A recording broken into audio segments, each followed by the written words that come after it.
month earlier. 20-year-old Ibrahim Ali was stabbed to death in South Tottenham last March after leaving a party. The men have also been convicted of unlawfully wounding his friend who survived the attack. America has brought cyber spying charges against 5 Chinese military officials. They're accused of hacking into companies in the United States to gain trade secrets. It's claimed they hacked into 6 nuclear power, metals and solar products firms. The Justice Secretary Chris Grayling says he's going to speed up a planned tightening of the rules around temporary licences for prisoners. It comes after 2 men escaped while on day release. Both have now been found. One of them, Arnold Pickering, a convicted murderer, was caught in Oldham this morning after failing to return to a prison on Merseyside on Saturday. Manchester United have confirmed Louis van Gaal as their new manager. The current Dutch national coach has signed a 3-year deal with Ryan Giggs as his assistant. LBC's Andy Downton has been getting reaction from fans at Old Trafford. Optimistic, very, and especially with his record, definitely. It's been the worst kept secret in football, hasn't it? Yeah, well, it's been about 7-8 days, hasn't it? Yeah, so... Are you pleased that Ryan's going to be kept on as the assistant as well? Yeah, definitely, with the history he has with the club. Yes, definitely for the best. Van Gaal will take charge after the World Cup.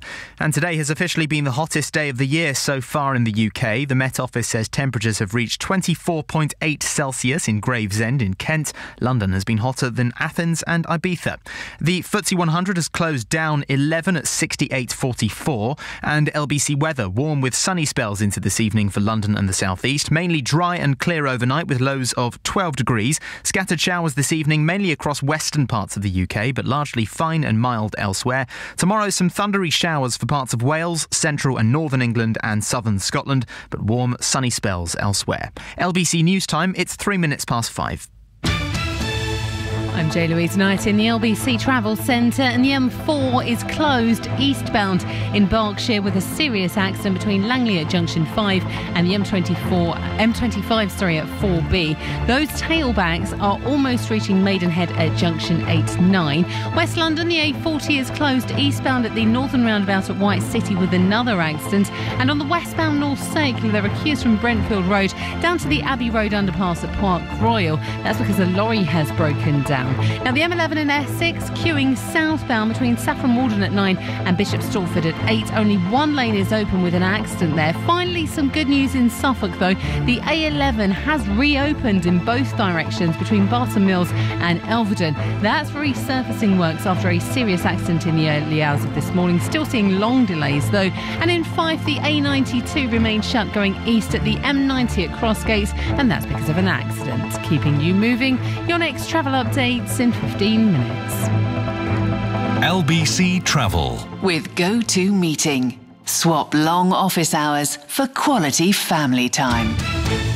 This is LBC, leading Britain's conversation with Ian Dale at Drive. Call 0845 6060 973. Tweet at LBC.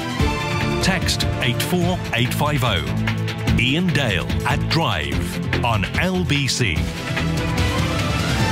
Hello, a very good evening. I'm Ian Dale at Drive, leading Britain's conversation here on LBC. It's that time of the month where we ask Harriet Harman some questions. We've got Call Harriet Harman. We haven't thought of a shortened version of that yet, but I'm sure we will. We've switched the webcam on. If you want to watch us live, go to lbc.co.uk and you can watch events as they unfold. But we want your phone calls, 0845 6060 973. You could ask Harriet about what we've been talking about over the last hour, the minimum wage. All women shortlists are back in the news again. Ed Miliband's popularity as Labour leader. And just what exactly is David Axelrod doing? 0845 6060 973. Harriet, welcome back. Oh, thank you. Delighted to be here. Well, you're in the Nigel Farage chair. No, sorry. Nigel Farage was in the Harriet Harman chair. Oh, sorry. I do apologise. We're all, anyway, at your feet, Ian. That's time will tell whether I do a James O'Brien on you or not. But we have got half an hour to put questions to Harriet. The number to call, 0845 6060 973. Before we go to the calls, though, can I just ask you about something that happened last week on the programme? Labour MP Austin Mitchell, he made some comments about Pfizer's attempt to take over British drugs firm AstraZeneca, and he said basically roll up rapists. Well, here's how he responded to me last week. I don't think I am. I think I'm perhaps exaggerating the threat to the company, but it is a threat. I'm not going to say sorry, that would be silly, wouldn't it? Because I'm not sorry. I think that's a threat to the company. I've said I wish I'd used the word rapaciousness. Now, Harriet, quite a few people phoned in after that or texted or tweeted me saying that if this had been a Tory MP, you would be jumping up and down in outrage. Were they right? Well, no, I do think I'm pretty consistent on this, and I think that what Austin said was wrong and out of order. And actually, the thing is, the why it's wrong is that for over the decades, women have felt that men in powerful positions have not taken the question of rape seriously, and therefore they've not felt able to report if they've been raped, and therefore sexual offences have gone unpunished. And therefore it's a very serious point. And that's why there was such a furore. Do you remember when Ken Clark said something about there's different sorts of rapes and some are less important than the others? So I think the point is to just remind people, don't be sloppy about your language. There are women out there who've been raped, who've never had the courage and confidence to report because they think that the powers that be and the men in charge of things will not take it seriously. And the trouble is that Austin Mitchell strayed into that. And I think it's a pity because after 40 years in Parliament as a Labour MP, he's now said something which has been denounced rightly by the leader of the party, Ed Miliband. He's retiring at the end of within less than a year, but I think it's a shame he said it. But I do think I am pretty consistent about this because it matters. He still hasn't apologised, though. Shouldn't you withdraw the whip from him? No, I don't think so. I think that it's right that Ed Miliband has said what he said was wrong. He's done a sort of an apology of sorts, saying he should have said rapacious. But, at the end of the day, the Labour Party stands right behind supporting women who've been the victim of sexual offences, and I would urge people not to take any notice of what Austin said about that. Listen to what Ed and his team in the Labour Party is saying now about what we think about the seriousness of sexual offences. The number to call if you'd like to ask Harriet a question is 0845 6060 973. Andrew is in Docklands. Hello, Andrew. Yes, hello, Ian. Hi. My question is about the minimum wage, because I hear that guy that was on before.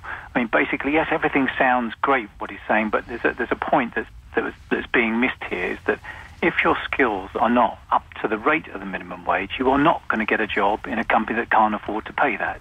It's the simple fact you'll be thrown on benefits. And I say it's much better that people get a chance to get their foot on the jobs ladder, just like everyone wants to get on the property ladder, and learn some skills, especially if you're school leavers, especially if you might be from a minority or just arrived here, then you can get those skills and then you can bring your wages up. Because, like employers won't want to lose good workers, but they don't want to pay £15 an hour for someone who isn't producing at least £15 an hour, and even then you're breaking even. And right. This is the sort of vital part. But there's another side to this as well. Very quickly. Yes, there's an economist in America called Walter E. Williams, is a black economist, and I tweeted you about 15 minutes ago the link. He says there's a lot of racial discrimination at the basis of the minimum wage. It was used in South Africa by the racist white unions to prevent black people getting jobs. It was used in America to stop black construction workers competing. And of course, it does disproportionately affect minorities in this country. You're not seriously suggesting that the British government having a minimum wage policy is racist, are you? No, but it was racist in its foundation, is what I'm saying. That's where it came from. It came from, I hear you, but he's a professor at the George Mason University. All right. Well, I don't really think you can draw that analogy. But what about the general point, Harriet Harman, that the minimum wage can put people out of jobs? Well, that's what people said when we first introduced it in 1998, I know, I said everybody said, everybody said it would cost 1 million jobs and everybody be unemployed. And actually, that was wrong.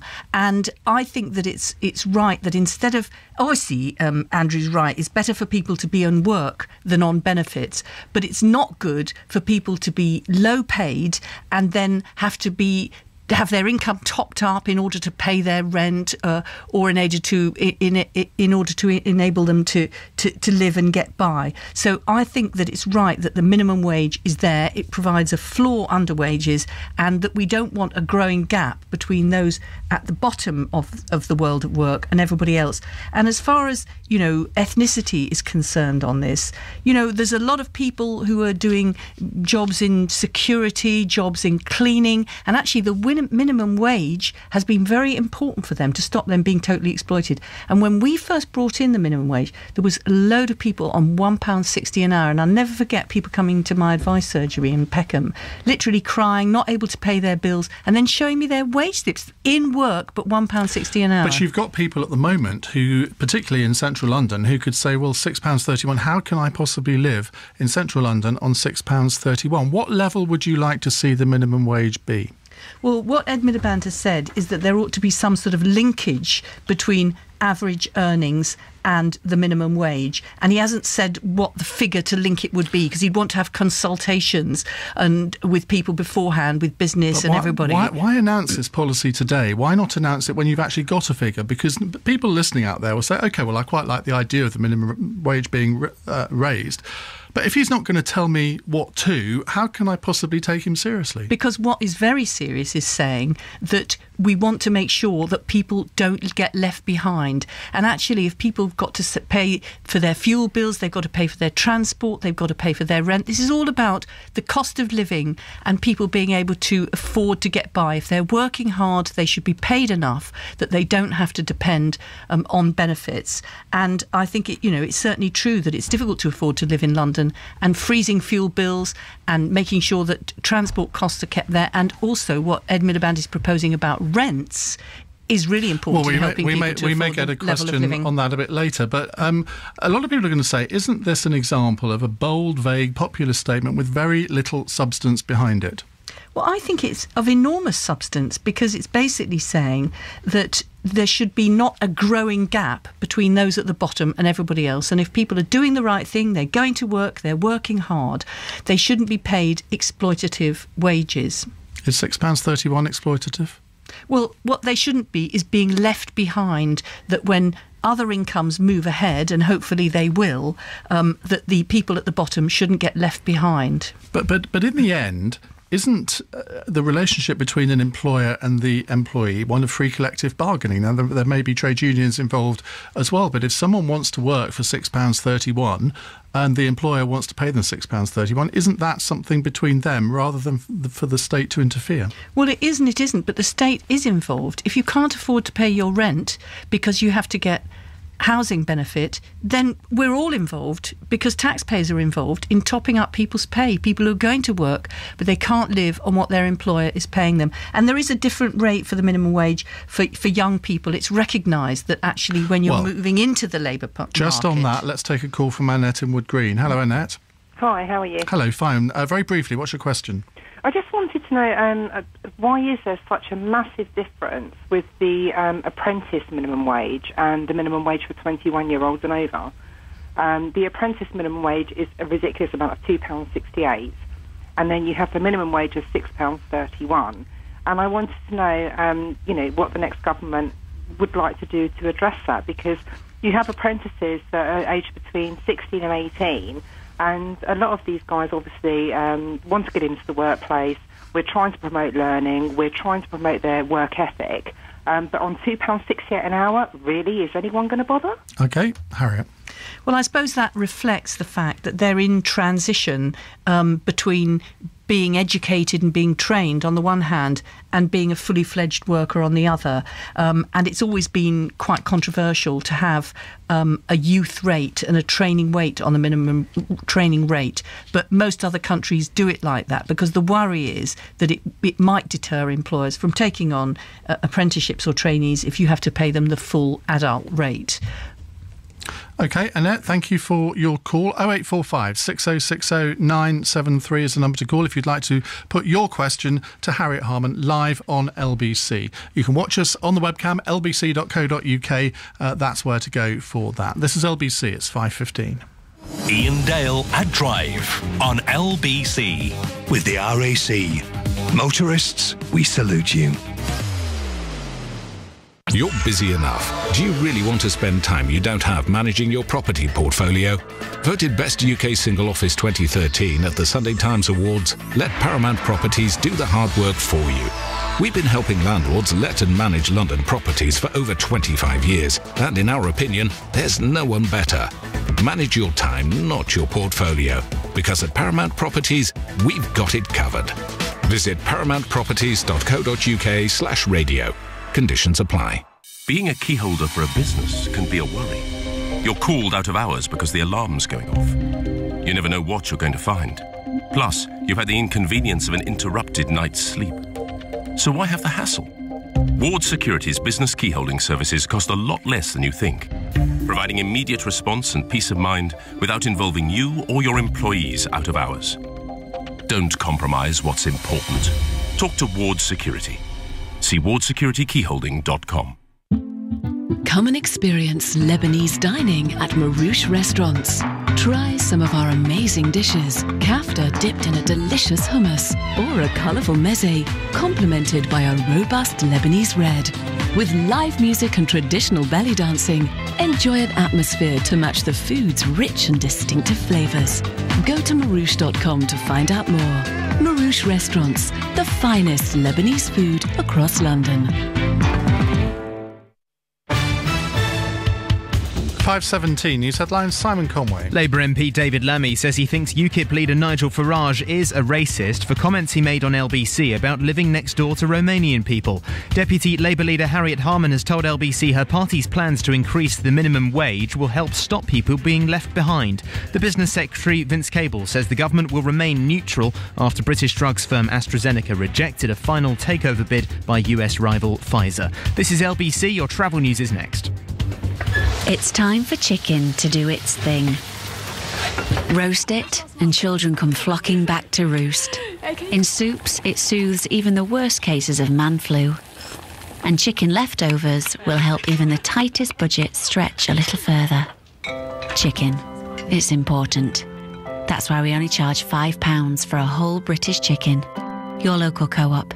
Here for you for life. Participating stores subject to availability. Medium whole chicken. I'm Louise Knight in the LBC Travel Centre, and the London-bound M4 in Berkshire still closed following a serious accident between Langley at 5 and the M25 at 4B. The back of the queue still reaching junction 8-9 at Maidenhead. It's open westbound past the scene, but the queues go back to the Heathrow Spur at junction 4. To West London, the A40 is closed eastbound with an accident at the northern roundabout at White City.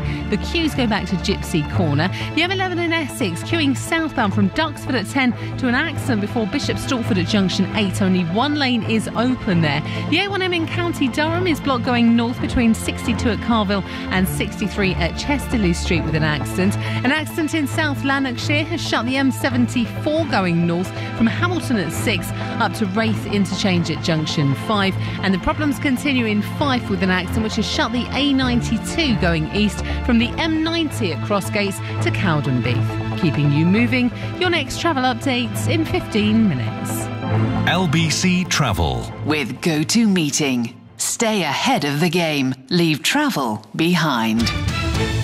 118434, the handy number for handy numbers. Calls cost 55p plus 99p per minute from a BT landline. Other networks vary, and mobiles cost considerably more. At the Wise Bedroom Centre in Bexley Heath, we understand beds. They're our haven, our sanctuary, our soft squidgy square of luxury. They're where we de-stress, recharge and relax. Which is why we make finding your next bed, mattress or bedroom furniture as easy as possible.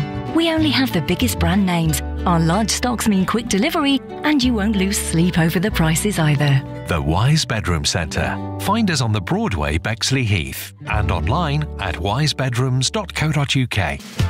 Nick Ferrari at breakfast on LBC. What would have been the biggest ever foreign takeover of a UK firm, the US drugs Pfizer, trying to buy Britain's AstraZeneca. It's not going to happen. Councillor John Bragg, who's a former scientist with Pfizer, so you actually helped set up the first development in the town. I'm surprised in the sense that I actually thought it was a good deal, and I thought Pfizer would succeed with their wide range of stories. So what does ITV News presenter Charlene White take from all of that? What are you starting with, Charlene? Not enough young people are saving for the future, so in terms of your pension, basically. You can make small savings. You could probably save £63,000 over the course of your lifetime. What, by taking a packed lunch? Yes, £63,000. Nick Ferrari at breakfast. Every weekday morning from 7, only on LBC. With Hampton by Hilton. Refreshingly different and surprisingly affordable hotels. We are in the company of Harriet Harman, the Deputy Leader of the Labour Party. If you'd like to put a question to her, the lines are open now. If you call now, you will get through 0845 6060 973. You can watch us on the webcam at lbc.co.uk. Before we go to your calls, though, interesting development in the last half an hour. David Cameron has suggested that the Premier League Chief Executive, Richard Scudamore, should be sacked. Now, for those of you that haven't been following this story, he has been exposed as sending emails to work colleagues referring to women in derogatory terms containing sexual innuendos, and he made jokes about female irrationality. Not quite sure that last one is a sackable offence, but David Cameron has waded into this. He says he hasn't actually seen the emails, but if he was in his cabinet, he wouldn't last very long. Harriet, do you think he should be sacked? Well, I certainly take a very dim view of somebody who's in an important position, who's an employer of women, and women are entitled to be treated with respect and on equal terms of men. Now, there's all sorts of toing and froing about who said what in these emails, and I know that the Premier League are going to be looking at it, but I think this idea that harmless banter is harmless, if it's betraying an attitude of disrespect for women and a failure to treat them on equal terms as men, I think that that is a very bad thing. I know Heather Rabatz, who's on the FA, has called for him to consider his position, but I just think at the very least, he has apologised, at the very least there should be real lessons learned from this. And so you're not going quite as far as David Cameron, I'm detecting. No, I think that if I had set up the Harriet Harman Institute for Political Correctness, which is long overdue, I think he should be first. He would be first in through the door, because it doesn't matter that they were private. If that's his attitude, then that's not great for the women who are in his organisation and employed by him. So, if he's recanted and repented and is going to think again about it, well, then perhaps the Premier League will, give him another chance. But I hope that he won't think it's harmless banter and he really is not going to sweep it under the carpet. Would it be equally harmful if women indulged in this kind of banter in emails about their male work colleagues?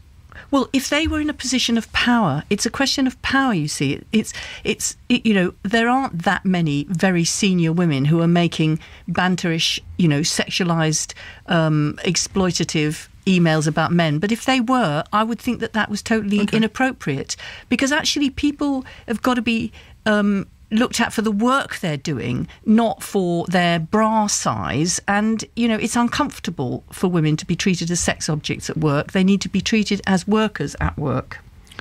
I was interviewing a politician earlier on. I said, what are you doing now? And she said, I'm going to buy a new bra at Marks & Spencer's, which rather took me aback. I didn't have a reply to that one.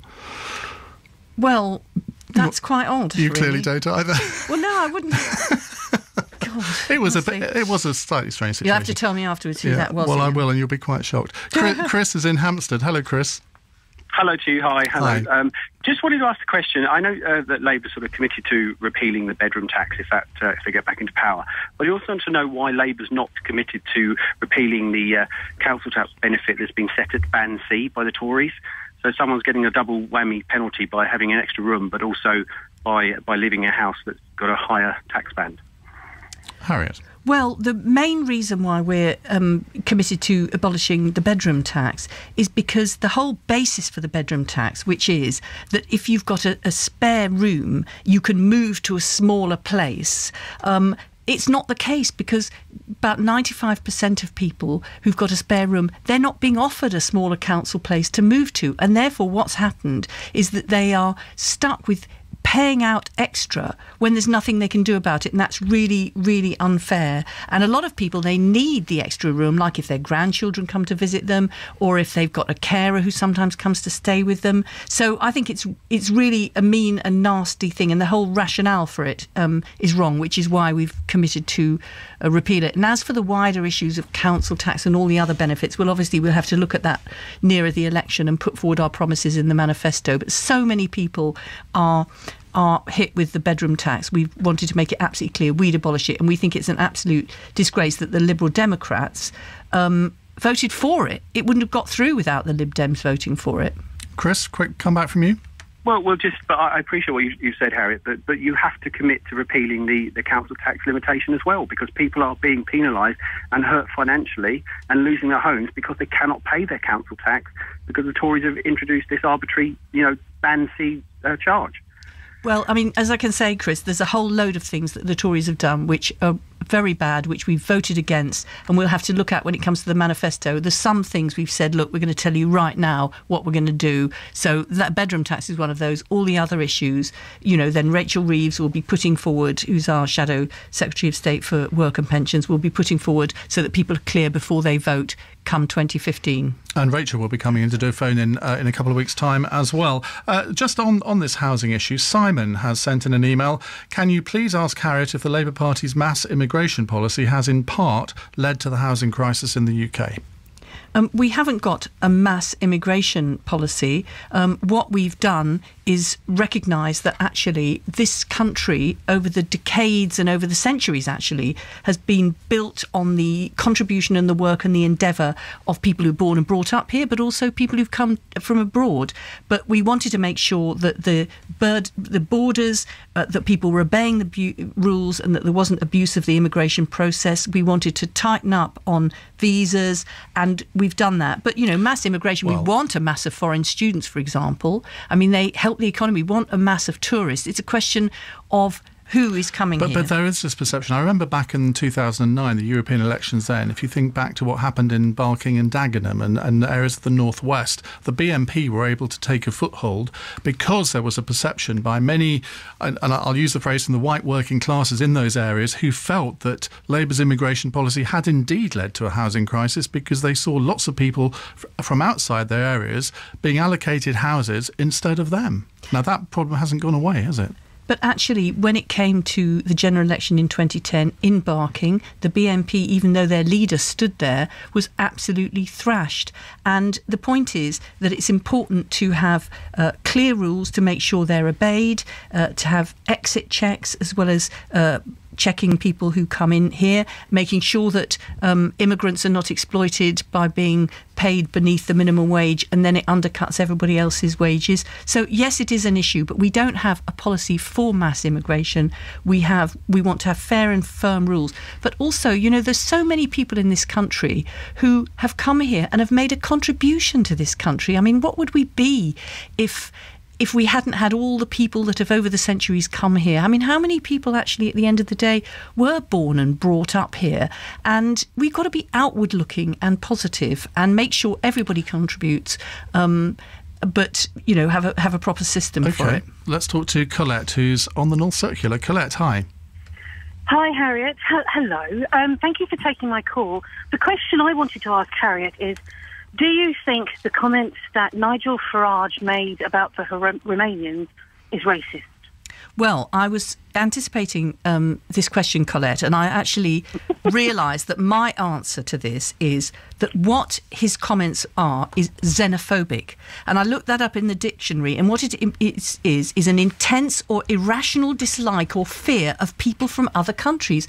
That's what Nigel Farage is. What's the difference, He's xenophobic. Though? What's the difference between racism and xenophobia? Because it's a generalised dislike or fear of people from other countries. And the truth is, it does legitimise racist views, and it gives racists a kind of spring in their step to hear all this divide and rule, all against outsiders, everything would be fine if we didn't have them. It's the easiest thing to divide everybody from each other. He's even dividing immigrants who are here now from the people who are coming here. It's all divide and rule. He's also dividing Ed Miliband and David Lammy, because David Lammy thinks it is racist.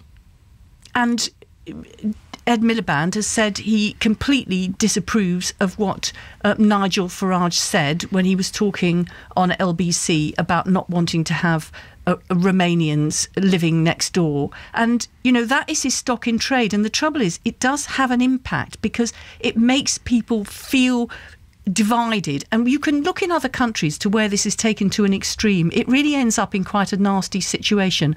I don't want anybody being name called in the street because of where they've come from. I don't want anybody to fear that they can't go out at night because they might be, punched because of, the colour of their skin. And people who are leading a party like Nigel Farage's, his words have implications. You sound as if you are equating him with the Front National in France. Well, I think it's the result of what he does, and the climate that he creates actually leads to division and fear, and I just think it's very negative politics, and I think it's the politics of hatred and division, and I really deplore it. I think a lot of people who might be thinking about voting UKIP because UKIP is, portraying itself as outside the traditional parties and the underdog, I would say I hope they will realise that there is no future in local communities with everybody turned against each other.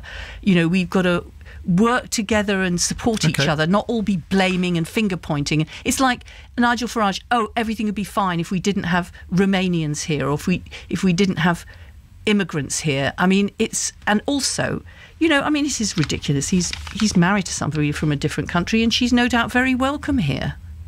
Well, she obviously is. Colette, do you think that it was a racist comment or xenophobic comment?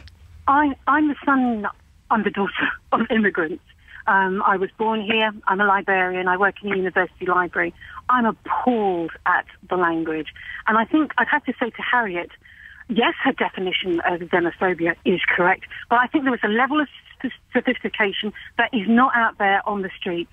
And for me, it's not racist to talk about looking at our borders. It's not racist to talk about immigration. But when you start talking about a particular group and say that there's an issue, then that is racist. It's clear and simple for me. Colette, thank you. Ian's in Harrow. Hello, Ian.